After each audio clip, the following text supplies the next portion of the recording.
यहाँ पे नाज़रीन को बताएंगे कि रेंजर्स ने कस्टम इन्फोर्समेंट की टीम के हमरा नॉन कस्टम कपड़े की स्मगलिंग की बड़ी कोशिश को नाकाम बना दिया है। इस बारे में मज़ीद तफसीलात जानेंगे रिजवान शाह से। रिजवान शाह, बताइएगा क्या तफसीलात हैं आपके पास?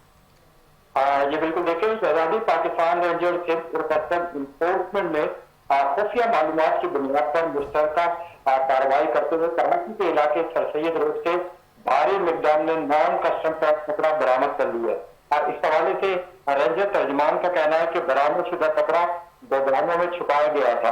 छापामार कार्रवाई के दौरान स्मगलिंग में मुलविस 5 मुलजमान अब्दुल सादिक, जान मोहम्मद, नूर मोहम्मद, निसार अहमद और कोमल खान को भी गिरफ्तार किया है।